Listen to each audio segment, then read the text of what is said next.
Olá, bora mergulhar de cabeça em algumas das teorias da conspiração mais doidas e, ao mesmo tempo, mais persistentes que existem. Algumas parecem coisa de filme, outras fazem a gente pensar um pouquinho, né? Vamos nessa? Para começar, vamos com aquela pergunta clássica, a que está no coração de um monte dessas histórias. A ideia de que as coisas não acontecem por acaso, sabe? De que tudo faz parte de um grande plano. Esse é um ponto de partida bem poderoso. Mas antes de seguir, é legal a gente alinhar o que exatamente define uma teoria da conspiração. O objetivo aqui não é dizer o que é verdade ou mentira, mas sim olhar para essas ideias como um fenômeno cultural e tentar sacar por que elas conversam com tanta gente. Ok, vamos entrar na primeira grande categoria. São aquelas teorias que nascem de um medo bem profundo. O medo de que a nossa vida e o destino do mundo estejam nas mãos de forças que a gente nem consegue ver. A essência aqui é a busca por uma ordem por trás do caos. A crença de que, por trás de guerras, crises econômicas e grandes mudanças sociais, tem um roteiro ali sendo seguido à risca por um grupinho bem pequeno. Mas quem seriam esses arquitetos por trás de tudo? Olha, os nomes mudam, mas a ideia central é quase sempre a mesma. Tem os famosos Illuminati, né? Aquela elite secreta que estaria puxando as cordinhas de tudo, da política à música pop. O objetivo final? Uma tal de nova ordem mundial, com um governo único e totalitário. E, para quem curte uma coisa mais sombria, algumas teorias falam até de um culto satânico global, onde líderes e celebridades fariam rituais bizarros em troca de poder. E como é que quem acredita nisso encontra as provas? Bom, a resposta estaria em todo lugar, em símbolos escondidos, tipo o olho que tudo vê, ou a pirâmide, que aparecem em logotipos de empresas, em clipes de música, até um gesto que uma celebridade faz poderia ser uma mensagem codificada, uma prova de que tudo está conectado nesse grande esquema. Essa desconfiança toda numa mão oculta geralmente não para por aí. Ela meio que evolui, sabe? Ela deixa de focar só em grupos secretos e começa a mirar direto nas instituições oficiais, questionando as versões que a gente aprende na escola sobre história, ciência e grandes acontecimentos. O experimento Filadélfia é um exemplo perfeito disso. A história oficial é a de um navio de guerra comum. Já a teoria, essa é a bem mais cinematográfica. Um teste de invisibilidade que deu muito errado, resultando em teletransporte e consequências terríveis para a tripulação. E claro, tudo teria sido acobertado pelo governo. E essa desconfiança toda aparece em várias teorias bem conhecidas.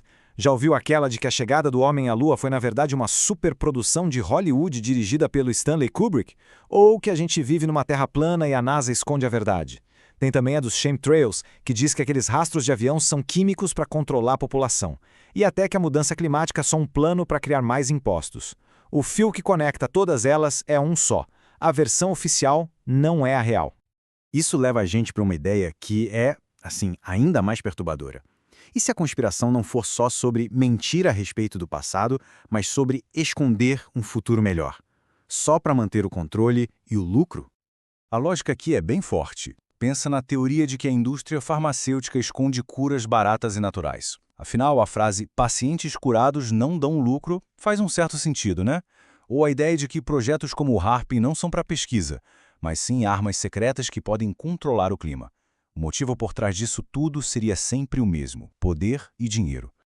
Agora, vamos sair um pouco dessa esfera do controle humano e entrar de vez no desconhecido. Essa parte aqui explora teorias que mexem com o nosso fascínio pelo que pode existir além da nossa compreensão, seja no fundo do oceano ou lá no espaço sideral.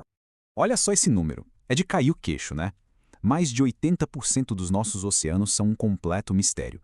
E é nesse desconhecido gigantesco que muitas teorias encontram um lugar perfeito para nascer.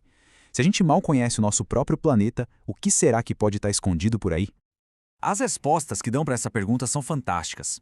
Alguns dizem que lá no fundo vivem monstros mitológicos como o Kraken, ou gigantes pré-históricos tipo o Megalodon, e que os avistamentos são sempre abafados. Outros vão mais longe, imaginando civilizações inteiras perdidas, como Atlântida. E tem até quem defenda a teoria da Terra Oca, que diz que existe um mundo inteiro, com o Sol e tudo, debaixo da gente. Mas essa busca por segredos não fica só no que está embaixo da gente, não. Quando a gente olha para cima, para o céu de noite, as mesmas perguntas voltam. O que mais tem lá fora? As histórias sobre alienígenas no geral seguem um roteirinho bem conhecido. Tudo começa com um contato, tipo a famosa queda da nave em Roswell. Logo depois vem o governo acobertando tudo, levando destroços de corpos para a misteriosa Área 51. E a última etapa é a mais assustadora. A ideia de que seres de outro planeta, como os reptilianos, já estariam entre nós, disfarçados em cargos de poder. E as provas dessa infiltração, muitas vezes, estariam no comportamento das pessoas. Aquele jeito meio robótico ou as reações estranhas de algumas figuras públicas, tipo as do Mark Zuckerberg em certas entrevistas, são vistas por teóricos como um sinal de que eles não são totalmente humanos. Bom, depois de viajar por tantos mundos alternativos, a pergunta que fica é: por quê? Por que essas histórias, muitas vezes sem nenhuma prova concreta, duram tanto tempo e atraem tanta gente?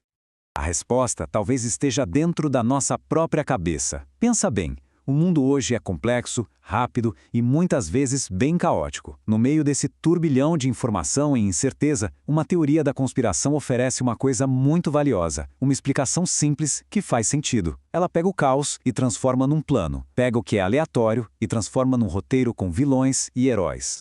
No fundo, essas histórias se conectam com medos que são muito humanos.